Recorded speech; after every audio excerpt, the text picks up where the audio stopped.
Transatlantic Repositioning Cruises. Have you ever considered taking one? Have you thought about what it might be like? So I'm Celeste. And I'm Terry. And today we're going to give you some tips about what to look for in a transatlantic cruise.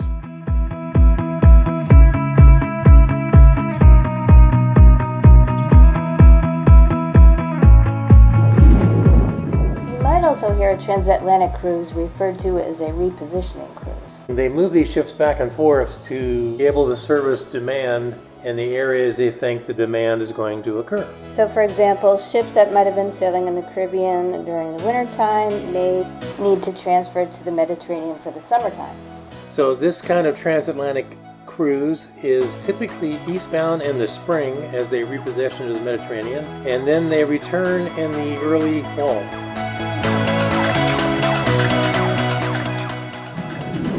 So why consider a repositioning cruise? I think for us, one of the reasons why is because Terry had gone across the Atlantic Ocean several times in the Navy. Numerous times in the Navy. Of course, that was a whole different way of traveling across the Atlantic. But I think it was one of those bucket list items for me to want to experience something that he'd experienced. And maybe crossing the Atlantic is a bucket list item for you as well. The other reason we wanted to try a repositioning cruise is that it would allow us to see places in the Atlantic that you can't get to easily. For example, on the trip we took, we started in Port Canaveral and we ended up in Barcelona, but we were able to stop at Ponta Delgada. Ponta Delgada and Madeira are quite a ways away from Portugal. We went to Cadiz, Spain, Malaga, Spain, Cartagena, and Palma de Mallorca, which is an island off of Spain. So the islands are definitely something that are more difficult to see when you're on a trip to Europe. This allowed us to see many of those places and some places in Spain we really wanted to go to without having to do a whole lot of planning. And lastly, these trips tend to be a good value.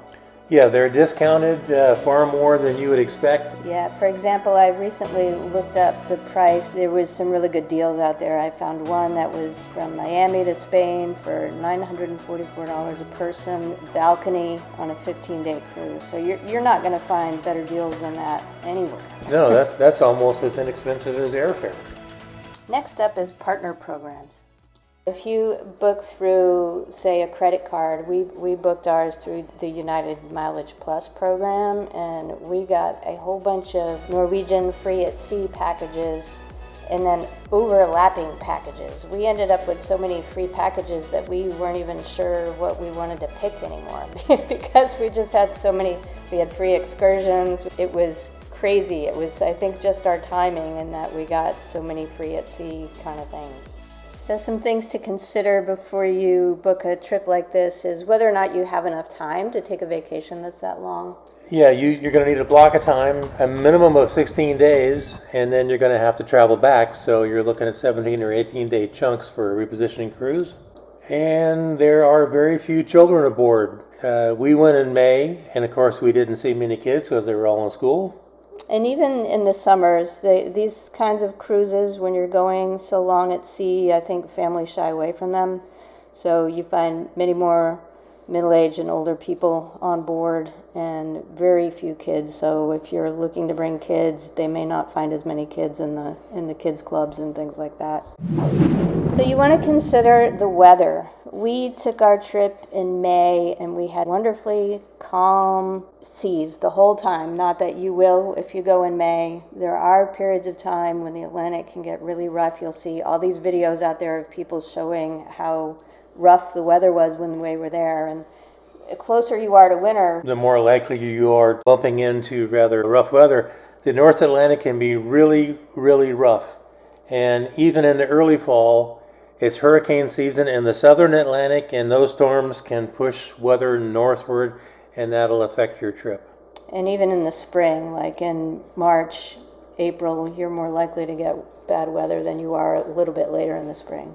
Yep. For the weather, I think, don't assume it's going to be horrible weather with big waves, but be prepared for it. You probably want to bring some Dramamine or something else, that works for you if you tend to get seasick. Again, on our trip, we didn't have any waves at all. I mean, it was incredible. Each night we had gorgeous sunsets, and we were just amazed. So we really lucked out. So let's talk about entertainment that's available on board a ship. So on a repositioning cruise like this, when you're going to have many days at sea, 6 or 7 or 8 days at sea, the entertainment has to board before you actually take off. They're not flying people out there in the middle of the ocean. So you have entertainment. I think they try to book good entertainment. We had a good experience when we went, but it may not be as plentiful as say a Caribbean cruise is, where the entertainment can hop on and off, more frequently, when you get to port. People have asked us how we felt about being at sea for 7 or 8 days, and didn't we get bored? And we didn't get bored at all. No, there was a lot of things going on. We had a big gym. Each morning we went down to the gym, worked out hard. We were able to explore the ship, played ping pong. Yeah, the bigger the ship, the more activities are going to be on the ship. We did water slides. I did a whiskey scotch tasting one afternoon. At night we would go to the show. We would pick out a show. Here's a great tip. Book your shows in advance to avoid waiting in the standby line. Every night when we exited a show, there were people still queued up waiting for the next show, hopeful that they would get a seat. If we didn't go to the show, we'd go to one of the bars. Or theaters. Or theaters, right? Or outside at one of the pools, there would be something going on, and then we would relax. So reading around the pool, I guess we're pretty easily amused. Be relaxed and have a good time. Now, I do have to say that TV sucks on cruises. It just does. And internet also sucks right up there with it. They do have satellite capability rather, but it's expensive and it's very slow. Yeah, the internet is really, check your email and social media and contact family, but you're not going to stream movies. So one of the things we briefly touched on is adding days before or after your cruise. So we ended up in Barcelona, so we ended up spending several days in Barcelona after our trip. Yeah, I mean, you're already there. All you need to do is add a hotel and just delay your return flight to the United States. It's a perfect way to see an area in more depth. The shore excursions book up really rapidly, so you need to be rapid about getting your selected shore excursions booked up as soon as you get on board the ship.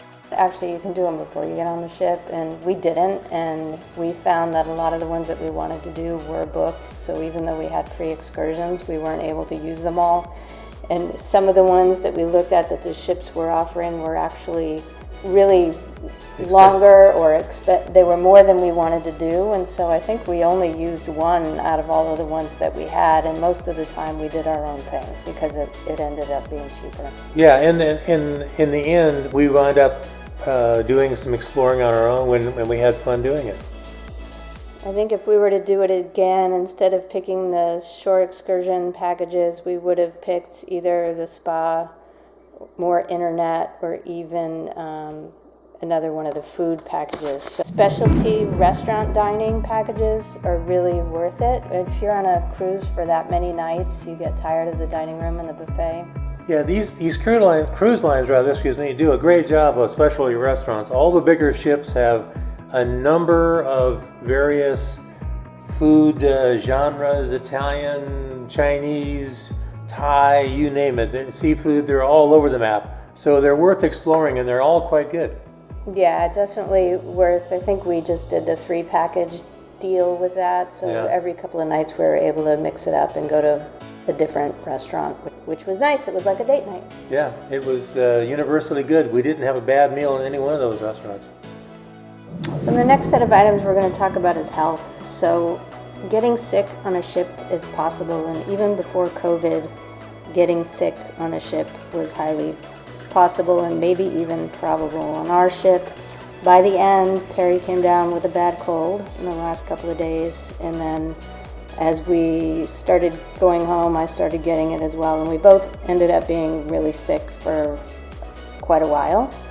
So it's made us shy away from more cruising more recently because we just don't want to get sick. And I think with COVID, people are even more aware of the potential for getting sick on a cruise, so it can happen.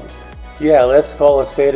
When you're cooped up with the same group of people day in, day out, and you can't go anywhere else, and anybody else who's ill and sneezes on you, etc., etc. So it's a risk factor you have to dial in.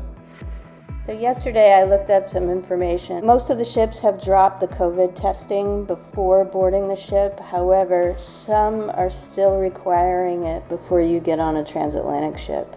So Royal Caribbean, for example, was still requiring it when I looked.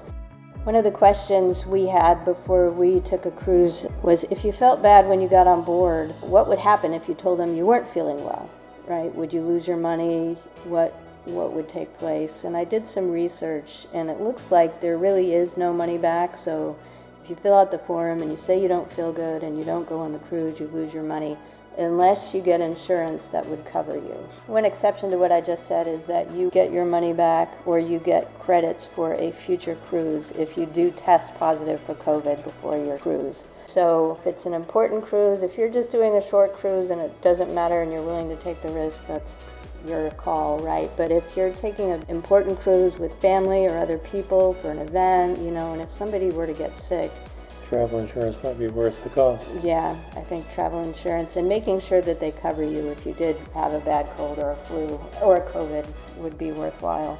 We put some of the things to look for in the cancellation protection above. There are a number of companies out there that offer insurance, too many to list and go over, but there are a number of sites that can point you in the right direction.